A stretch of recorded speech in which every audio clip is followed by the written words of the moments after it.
Oi, o meu nome é Maria e eu sou a secretária deste canal. Se você chegou até aqui, é porque temos algo em comum, o que te faz tão especial para nós. O nosso objetivo é facilitar a palavra de Deus, descomplicando a Bíblia através do professor Augusto Valério. Apresentaremos de forma gratuita cursos como a Bíblia livro a livro de Gênesis a Apocalipse, um curso básico de teologia e também um quadro com dúvidas e respostas bíblicas. Nos ajude a prosseguir com a obra de Deus, e o nosso Pix é 21999680160. O vídeo já vai começar, mas antes não deixe de se inscrever para não perder nada e acompanhar todas as novidades no ensino da Palavra de Deus, além do seu like e tocar o sininho. Aqui é o Augusto Valério, professor de Teologia Bíblica. E hoje vamos apresentar o 11º módulo do curso de Teologia, a homilética, que é a arte de pregar. Introdução. O termo homilética é oriundo da palavra grega homiletike e significa um ensino em tom familiar. O verbo grego homileo significa conversar. Daí resultou o termo homilia. Uma homilia é também uma pregação ou conversação. Existe a homilética secular e a homilética evangélica. A homilética secular é a ciência que estuda a preparação de discursos. Esses discursos podem ser político, forense ou acadêmico. A homilética evangélica, porém, é a ciência que ensina os princípios da pregação e da oratória cristã. Por isso, o pregador é também chamado de orador. Os 3 elementos-chave da homilética são oratória, eloquência e retórica. A oratória é a arte de falar em público. A eloquência é a arte natural de expressar com fervor a palavra. E a retórica é o estudo teórico e prático das regras de aperfeiçoamento da pregação. Ninguém na história foi tão perfeito na arte de pregar como Jesus Cristo. Ele usou todos os recursos oferecidos pela homilética para alcançar os seus ouvintes. Ele utilizou-se da oratória, da eloquência, da retórica, como mais ninguém usou tão bem na história. Vejamos. Tópico 1. Jesus Cristo, o maior pregador da história.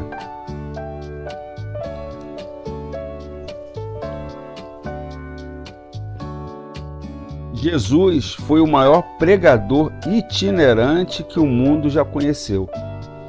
A pregação é a forma mais expressiva de disseminar o Evangelho de Cristo e ocupou o lugar central no ministério terreno de Jesus. Seu púlpito era quase sempre improvisado. Um monte, a popa de um barco, o alto de uma pedra, a casa de amigos ou mesmo o púlpito de uma sinagoga. Não tinha um lugar fixo ou uma sede. Ele ia de vila em vila, de aldeia em aldeia e de cidade em cidade. Seu estilo eletrizante arrastava atrás de si multidões para ouvir seus sermões, cheios de graça e autoridade divina, a ponto de dos próprios oponentes se renderem a ele dizendo: nunca houve alguém, que falou assim como este homem, conforme João 7,46. Tópico 2. A sensibilidade do pregador. O pregador precisa ter a sensibilidade espiritual para entender o que Deus quer transmitir naquele momento aos seus ouvintes e observar o tipo de público que ele estará se dirigindo. Jesus observava tudo isto. Quando ele se dirigia ao povo da zona rural, Cristo utilizava uma linguagem que os moradores do campo bem entendiam. Ele falava de semeador, agricultor, sementes, plantações e etc.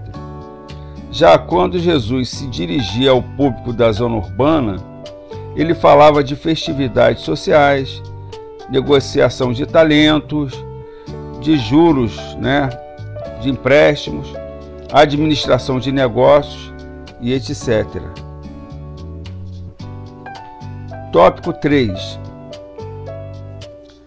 A pregação precisa ter graça e unção. Além do conhecimento, a pregação precisa ser acompanhada com graça e unção. Uma pregação sem graça parece um mero discurso.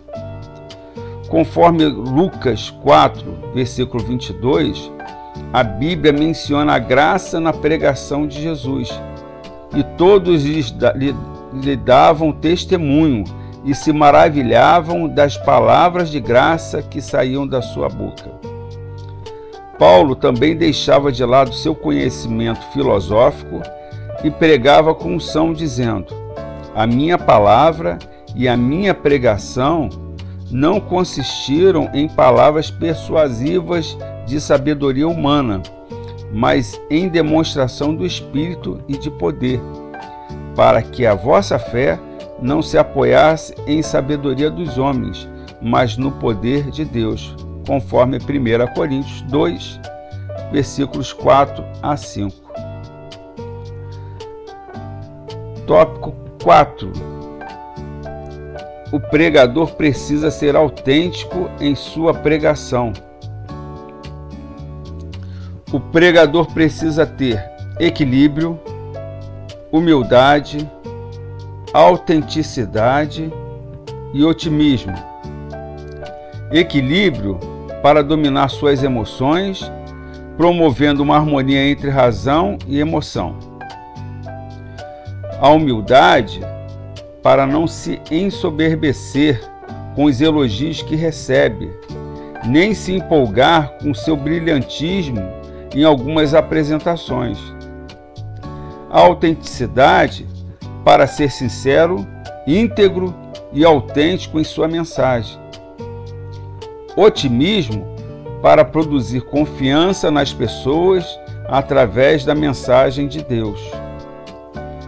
O pregador precisa pregar palavras agradáveis aos seus ouvintes, porém sem omitir a verdade.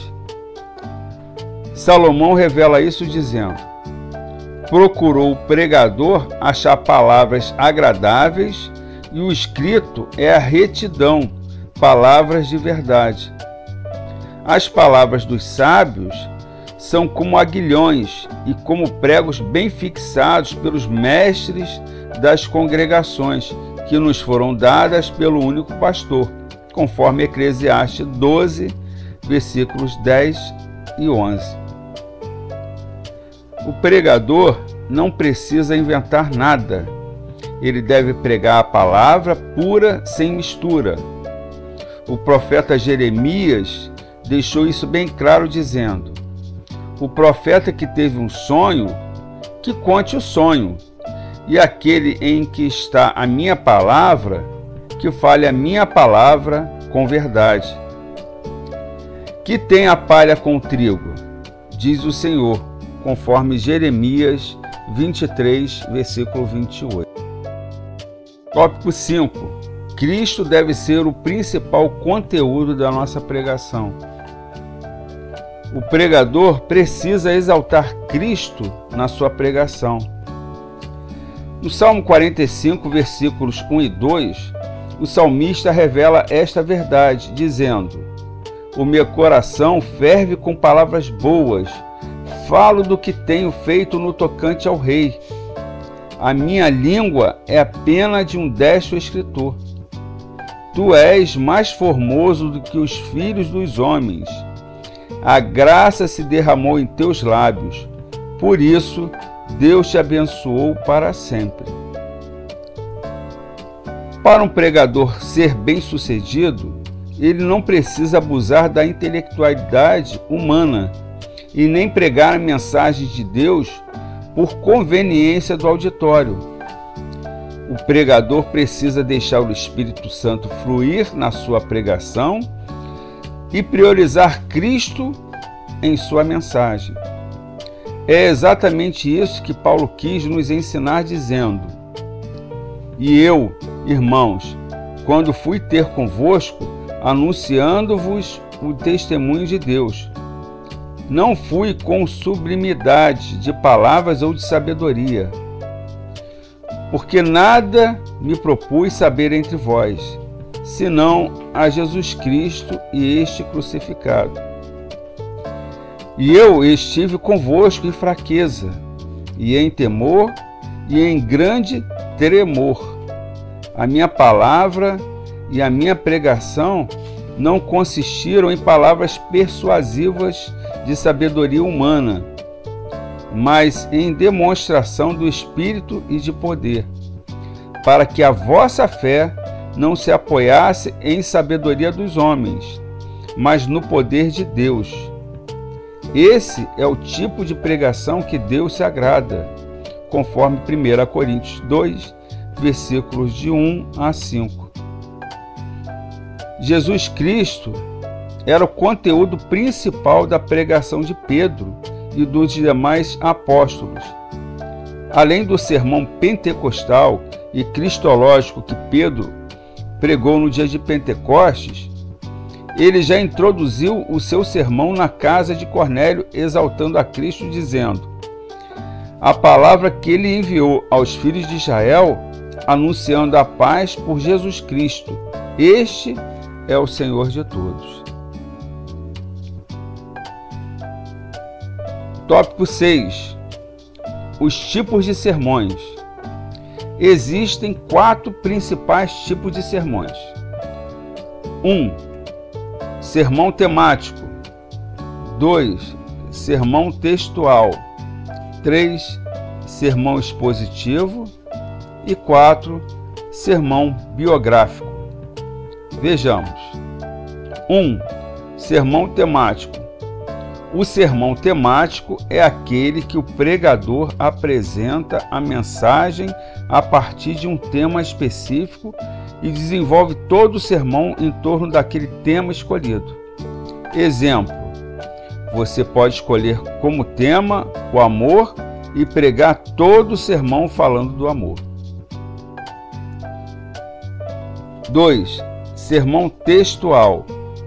O sermão textual é aquele que o pregador faz a apresentação da mensagem a partir de vários pontos extraídos de um texto escolhido da Bíblia. Exemplo: 1 Coríntios 13, versículo 13, fala das 3 maiores virtudes do cristianismo: amor, fé e esperança.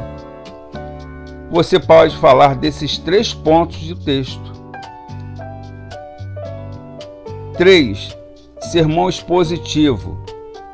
O sermão expositivo é aquele que o pregador apresenta a mensagem fazendo uma exposição de todo um capítulo ou de todo um livro da Bíblia. Existem livros da Bíblia que não dão para fazer uma exposição pela metade. Exemplo: você pode fazer uma exposição de todo o livro de Atos dos Apóstolos, apresentando o progresso e avanço da igreja primitiva no período apostólico em seus 28 capítulos. 4. Sermão biográfico. O sermão biográfico é aquele que o pregador desenvolve a sua mensagem a partir de um personagem escolhido da Bíblia. Exemplo: Abraão, Moisés, Davi. Enfim, esses são os pontos, dos sermões. Tópico 7. O preparo intelectual e devocional do pregador. O pregador precisa investir no seu conhecimento. Conforme 1 Timóteo 4, versículo 13, Paulo aconselhou a Timóteo, dizendo: persiste em ler, exortar e ensinar até que eu vá. O pregador precisa gostar de ler, em primeiro lugar, a Bíblia, e em segundo lugar, outros bons livros que servirão de ferramenta para o seu crescimento intelectual. O pregador precisa cuidar de sua vida devocional. Em Atos 6, versículo 4, os apóstolos nos deixaram este exemplo dizendo: mas nós perseveraremos na oração e no ministério da palavra. Em Josué 1:8, há muitos séculos, Deus já havia dado um conselho para um grande líder: não se aparte da tua boca o livro desta lei. Antes, medita nele dia e noite, para que tenhas o cuidado de fazer conforme tudo quanto nele está escrito. Porque então farás prosperar o teu caminho e então prudentemente te conduzirás. Conclusão. Na história da cristandade, é impossível citar grandes nomes da oratória sacra, sem mencionar João Crisóstomo, apelidado de Boca de Ouro, Jerônimo Savonarola, Martinho Lutero, João Calvino, Jonathan Edwards, John Wesley, Moody, George Whitefield, Charles Finney e tantos outros oradores da história e da atualidade, cujo espaço não permite citar. Ao contrário dos oradores seculares, que dependem apenas do preparo intelectual e das técnicas da retórica para serem bem-sucedidos, os oradores sacros dependem da unção do Espírito Santo para serem bem-sucedidos em sua oratória. Foi assim que Davi, além de rei, general, poeta, músico, foi um grande orador quando disse: o Espírito do Senhor falou por mim e a sua palavra esteve em minha boca, conforme 2 Samuel 23, versículo 2. Então aqui chegamos ao final de mais um módulo, do curso de teologia, que é a homilética, a arte de pregar. E agradecemos a todo o empenho, a toda a assistência e encerramos aqui este módulo.